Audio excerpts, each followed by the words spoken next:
Welcome to the Witchy Work Wishes podcast, a place to find your weekly inspiration for bringing your personal witchcraft practice into your business, work, and office.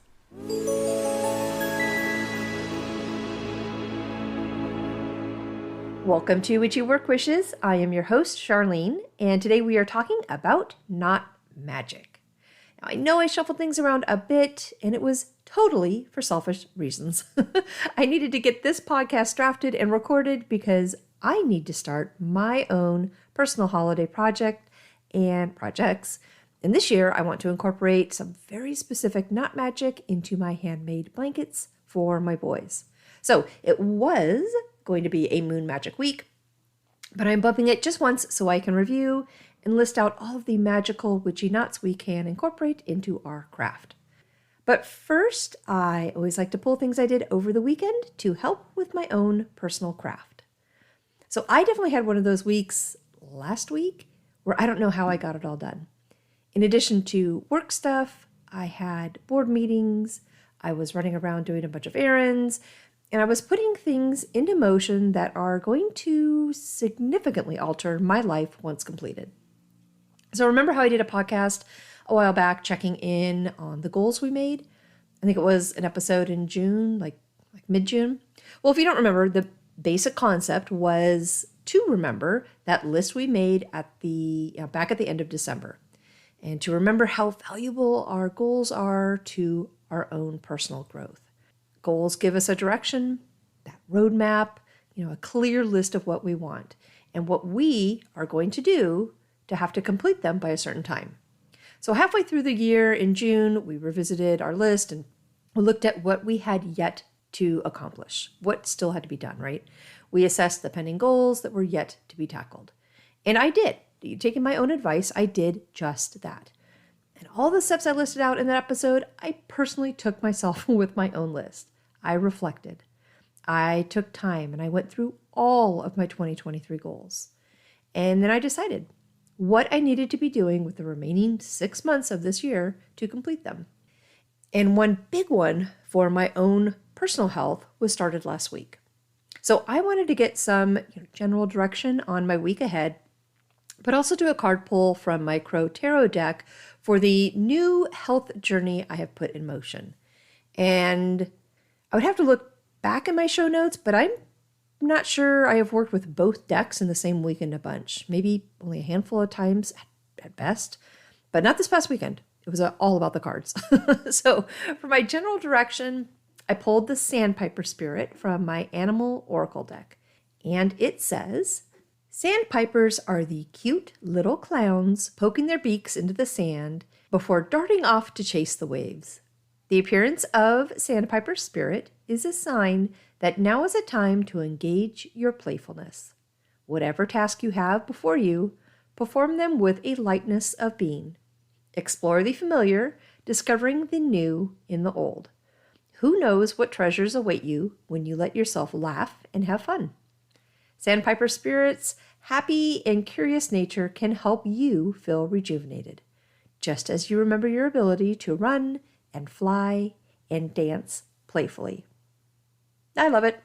And I have the beautiful card up on my vanity mirror to help with my own mirror magic each time I get ready in the morning. Okay, for my health journey, and really the last part of my 2023 goals that need to be completed before December, I went to my trusty Crow Tarot deck and did a single card pull, just one direction. I wanted a nice, single, clean line of direction of how I should be handling the process of the doctor's visits, the blood draws, the images and the tests, and all the things that I put into motion last week on this new health journey that I am beginning. So guess what I pulled? I pulled the Queen of Swords.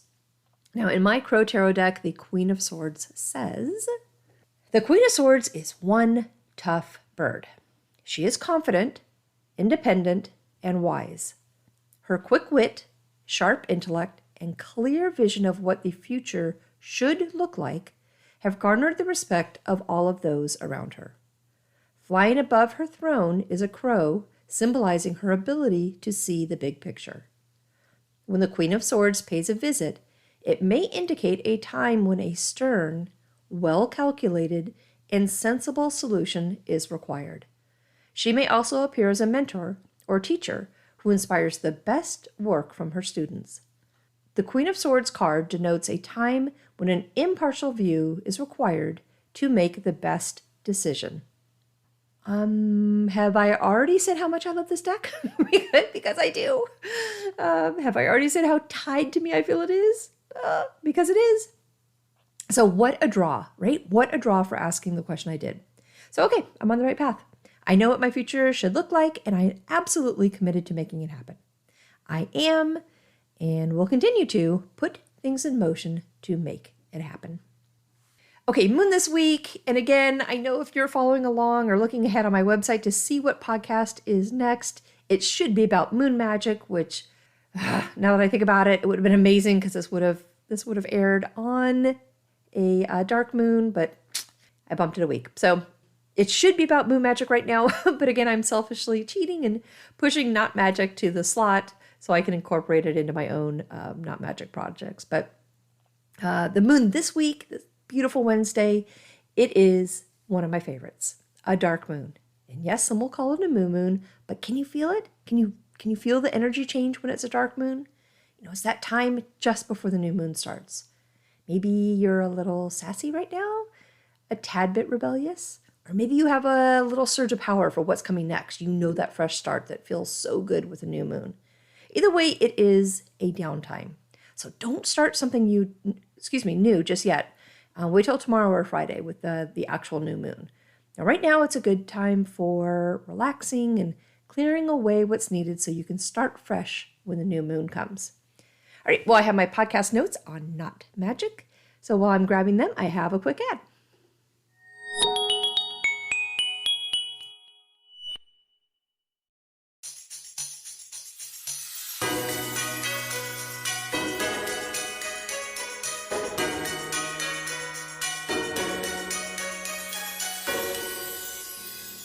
Not magic.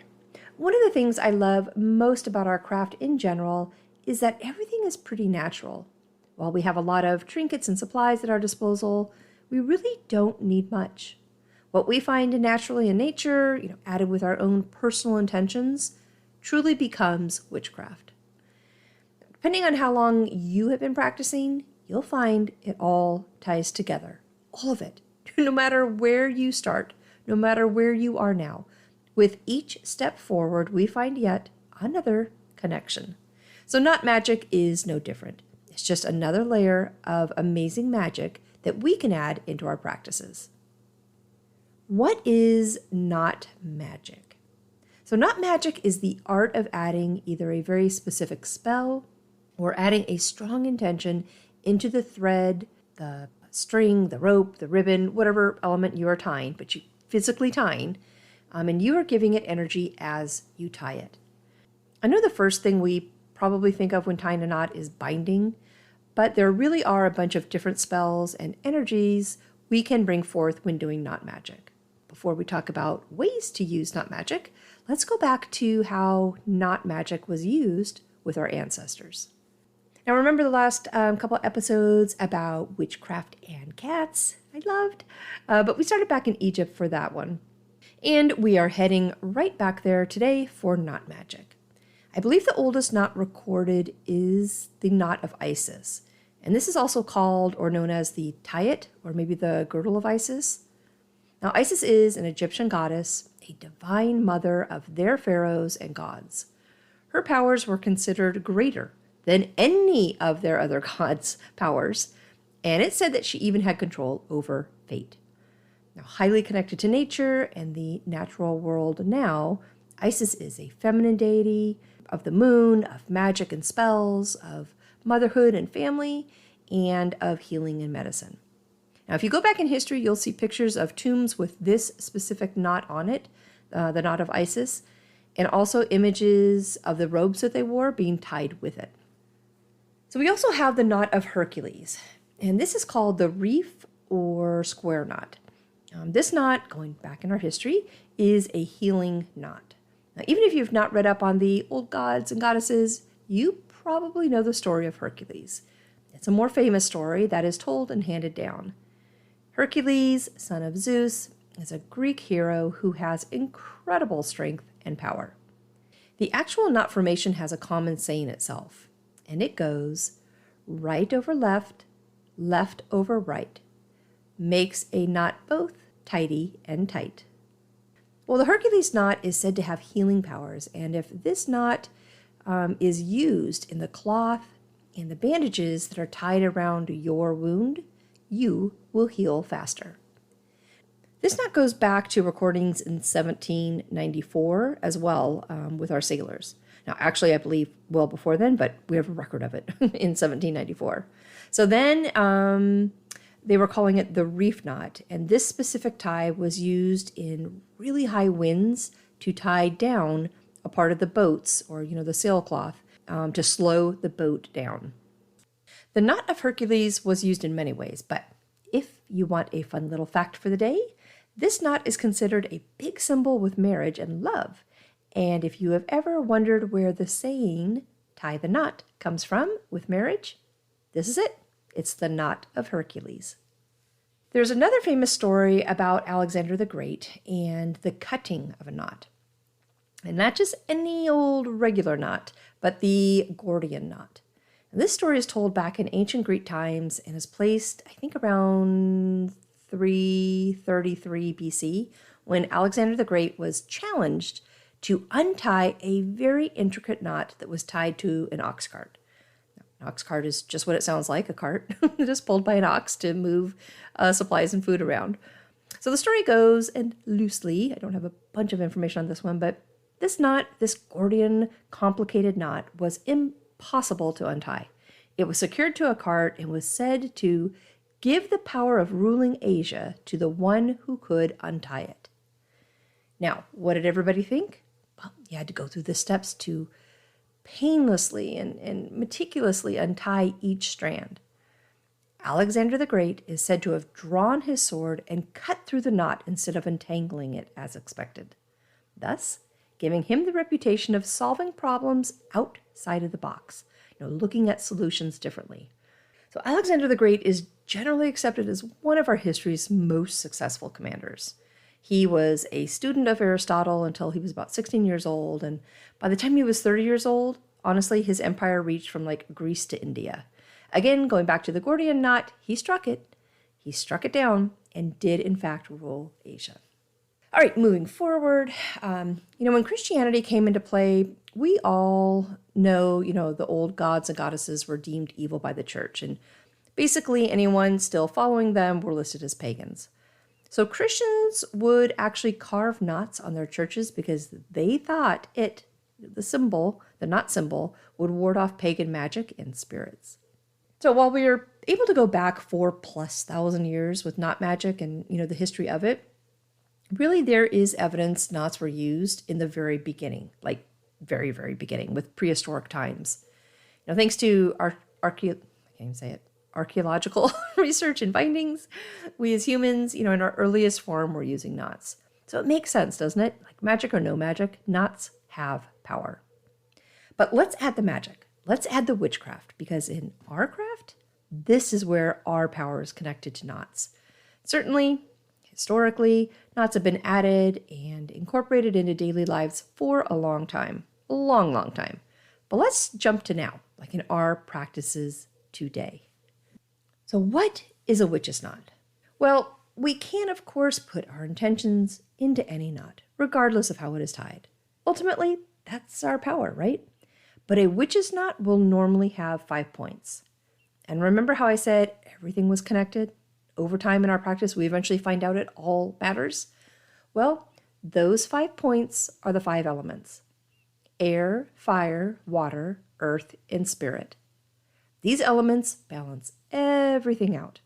All 5 are needed, and all 5 matter. You as a practitioner may be drawn to one more than the other. I know I mentioned being a water sign myself, but I'm highly, highly drawn to fire. So great. I can focus on, some of it for my practice, right? I like it. But of all the elements, of all of them, they're each needed to balance out our practice. So for the witch's knot, think of our 5 elements, the 5 points: air, fire, water, earth, and spirit. But there are multiple types of knots we can use with our magic. There are Celtic knots, a slip knot, figure eight knot, of course that Hercules knot I mentioned, and many more. Now a Celtic knot actually has variations we have seen on like jewelry and in clothes, certainly accessories and definitely tattoos. But a typical Celtic knot has no end and no beginning. It's a continual loop. Most popular being the Trinity Celtic knot, I believe. The sequence of 3 here is extremely important, as it is with most things Celtic. But the Celtic knot is kind of like 2 triangles overlapping. Basically a 3-cornered shape, not necessarily a triangle, but the 3 part of it represents the multiple sequences of 3. And for them, it can mean, for anybody, it can mean life, death, and rebirth. It can mean past, present, and future. It can mean the earth, the sea, the sky, on and on. There's also the Celtic spiral knot, which works with eternal life. Celtics have a sailor's Celtic knot for bonds that can't be broken with families while, the sailors are away and traveling. There's an oak tree knot for strength, a shield knot for protection, a Celtic cross knot for faith, the Solomon knot for eternal life and immortality, and then a beautiful Celtic heart for love. So if you have not seen the amazing images of knots like these, look them up. They're gorgeous. They are amazing symbols of powerful, powerful things. So if you are trying to recreate a specific knot, honestly, look it up. Find out the history with it and then see what works for the spell you are doing. All right, what can you make a witch's knot with? Well, we have so many options at our disposal. Really, it's going to matter what energy you are working with and want it for. So we have ribbon, thread, rope, scarves, leather, twine, wire, weeds and flowers, shirt ties, those gorgeous ties that men wear with their suits. We have lace, we have vines, cloth, string, on and on and on. There are a lot of elements that we can use for knot magic. All right, what type of work can we do with it? A knot will contain energy. It will bind it. Binding is a big one for us with knot magic, and it's easy to say something repetitive when tying the knot for it, or loosening a knot to release it, which can be equally powerful. A knot will contain energy. It will bind it. Now, full disclosure, I have not done a binding spell before, so I'm not coming from a place of experience with this one. I do think you need to be careful when doing a binding spell, and if I were to create one, I would put a bunch of planning into it long before I did it. That said, binding spells are good for restriction and love. Now for love, I think it's widely accepted that you do not do a love binding spell that is indefinite. Rather, a specific timeline or time period should be used for it. Something like 90 days or 1 year or whatever it is, but not forever. You and the person you want to be bound to can, of course, renew as often as you like, but don't give it the energy of forever. Now, a restrictive bind, that is a protective bind. And we have a bunch of areas that we can use this one for. If someone is bullying you, harassing you, tormenting you, trying to control you, or maybe do you harm, a restrictive binding knot is good for this. You want to restrict their behavior. You want to bind their energy away from you. All right, what about the opposite? You want to loosen the grip someone might have on you. You want to cut the tie, cut the cord. Now, this one I do have experience with. I have only done it once. It was actually earlier this year, and I gave it all of my energy. I took my time. I organized it to fit perfectly into my needs. After I got the spell started, I sat and I stared at the flames for a bit, continuing the energy and the breaking of the ties. I went to my Crow Tarot deck for guidance and clarity while the spell was actually activating, and I read and reread the cards I pulled while the candles burned, and I said goodbye.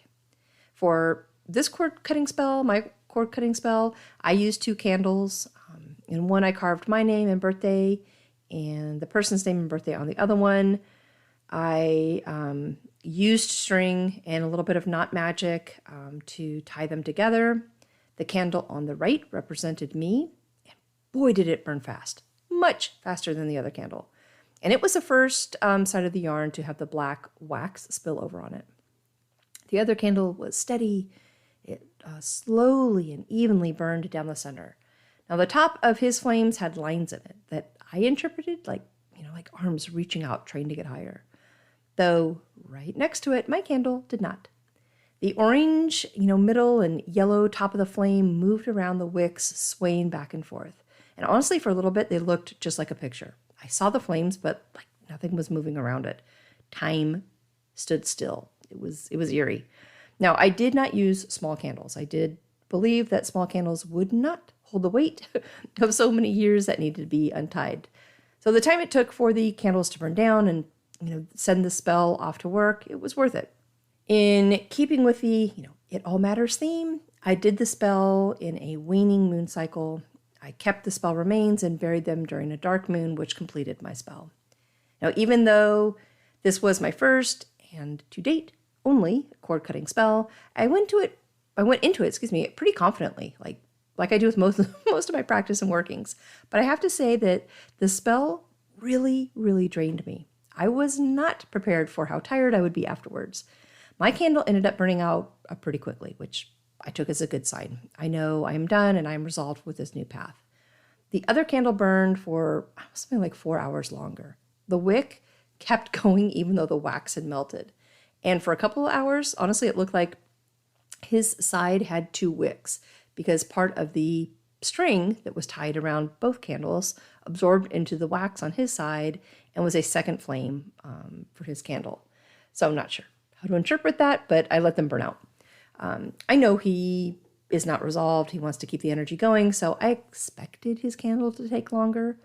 But the whole day, honestly, it took the whole day. Again, I did not use small candles, and this was on purpose, but the spell wiped me out. I was down for a bit afterwards, and not just down, but down for a couple days. So back to the power of knots and our magic, just be ready. Be sure you are giving the spell the due diligence it needs and know your power. Be sure you actually want the outcome you are asking for and giving energy to. Don't take it lightly. With any witchcraft practices, really, right? Binding is a big one for us with knot magic. So to tie a knot to bind, to loosen a knot to release it, for love or binding, knot magic is powerful. All right, we also have knot magic to control wind.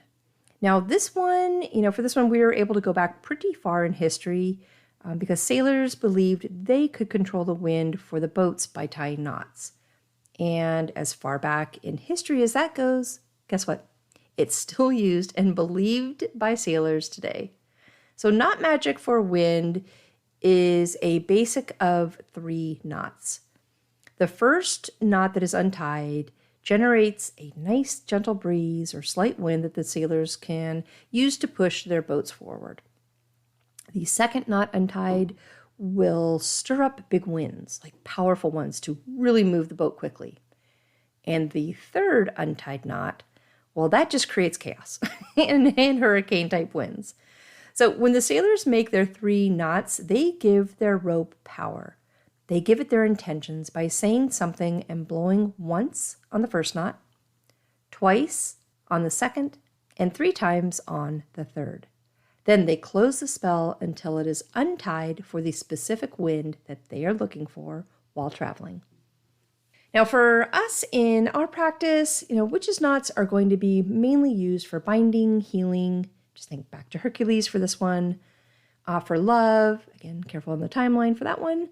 Prosperity, which we'll talk about more for office workings in our practice, and for protection and manifestation. So let's do it. Let's make a witch's knot and do some knot magic. First, let's tap back into the It All Matters theme, because it does.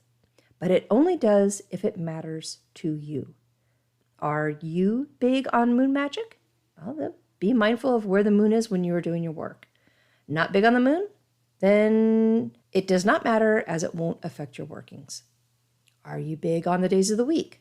Well, then choose the day to do your knot magic on accordingly. Days of the week do not fall on your radar? Well, then it doesn't matter. Now, what about color magic? What color you choose to use in your knot magic can influence your work, if that is something that is important to your practice. Each color has different energy and things associated with it. So coordinating your string, your rope, your element, whatever it is that you're tying together for the spell matters if it's part of your practice.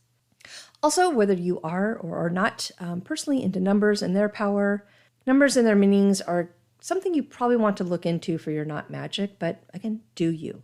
Your energy is what is going to give life to your spell. So use things that mean something to you and your practice. Now, my big holiday project that I am organizing now, which is why I snuck this in real fast, is incorporating not magic into my crochet work. For me and the 2 blankets I'm making for my 2 boys, I know I want to infuse the blankets with love and protection and security.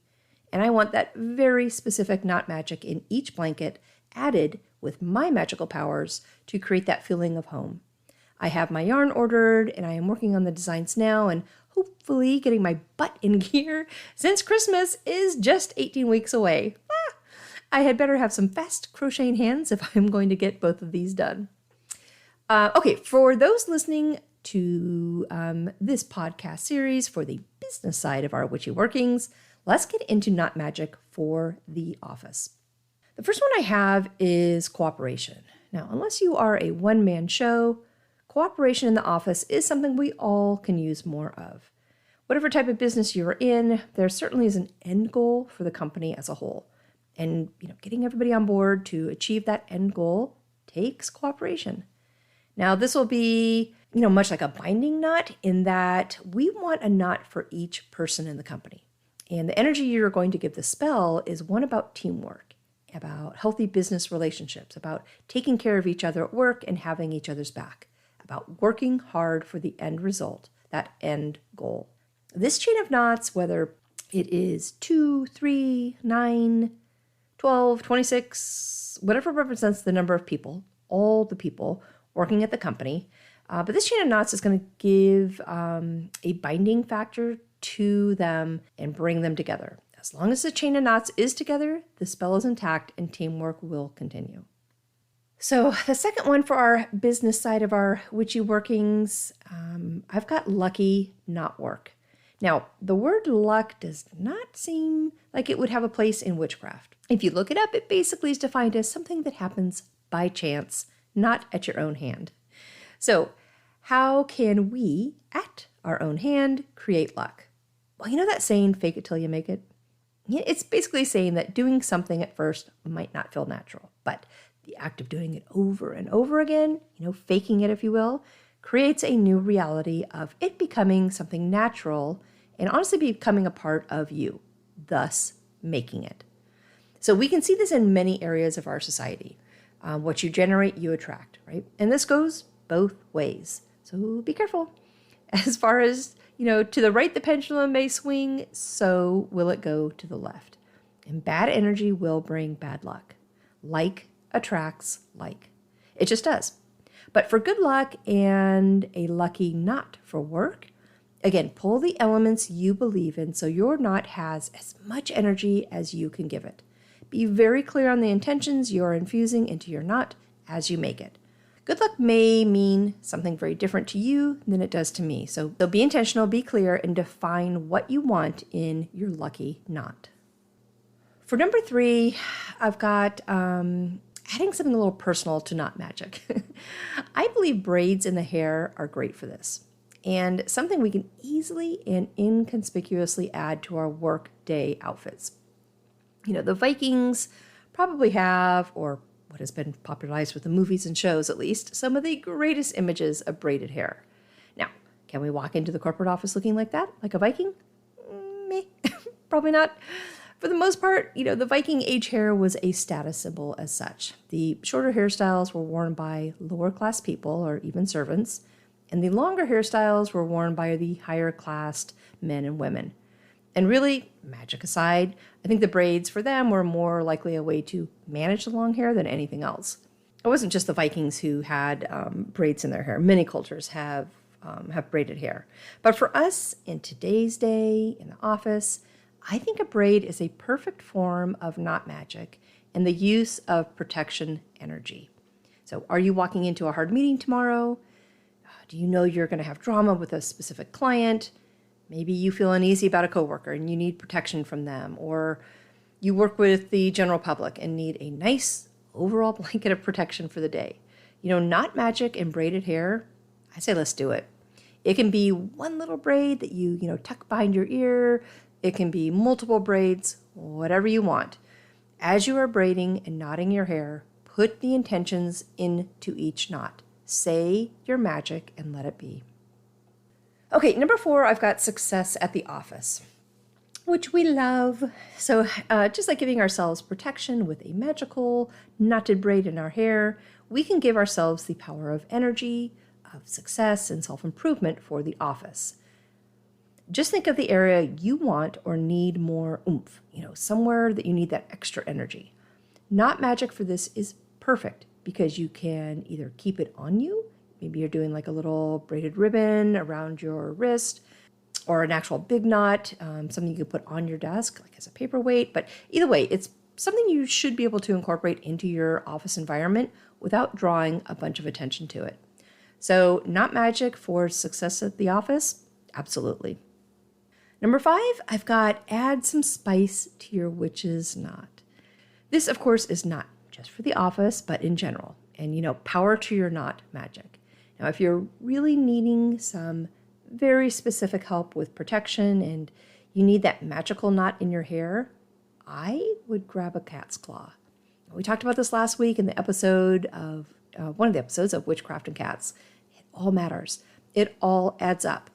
A cat's claw is all about protection. If you are doing spell work to help you get through a battle or a fight, or need help gaining control over something, you need that extra hit of protection or that extra surge of control, grab a cat's claw and add it into the knots. Weave it into the spell you're creating and add the power of the claw. Really, anything can be added if you can fit it, right? Especially if you're talking about braiding the knots together. Feathers, cat whiskers, bones, charms, bells, go for it. Whatever element you can add to your knot magic to give it the extra power you deserve, I say go for it. All right, so knot magic. It is the art of adding either a very specific spell or adding a strong intention into the thread, string, rope, ribbon, whatever element you are tying, physically tying, you are giving it energy as you tie it and creating that knot magic. Well, I do have a poem I wrote for today's podcast, so let's switch over to that.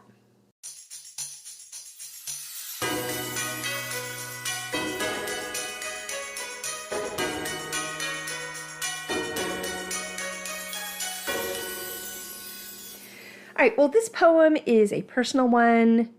Well, all the poems I write are personal, but you know what I mean. It's personal for the blankets that I am going to be crocheting with witchy knot magic. And it goes. I take this yarn of mine and count each time to 9.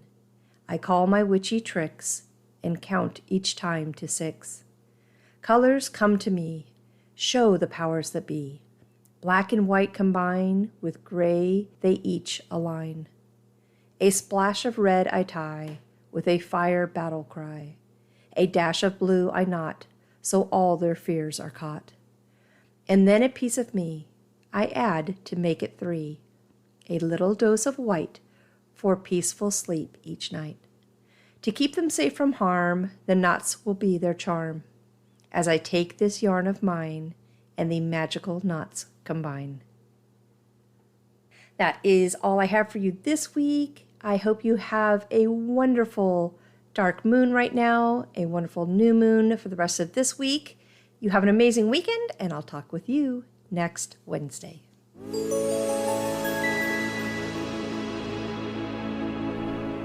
Thank you for joining me today at Witchy Work Wishes, a place to find your weekly inspiration for bringing your personal witchcraft practice into your business, work, and office. For more information and additional content, please visit me online at witchyworkwishes.com. If you want to send me a personal note, please email me at info@witchyworkwishes.com. And of course, you can follow me on Instagram and Facebook. Just search for Witchy Work Wishes.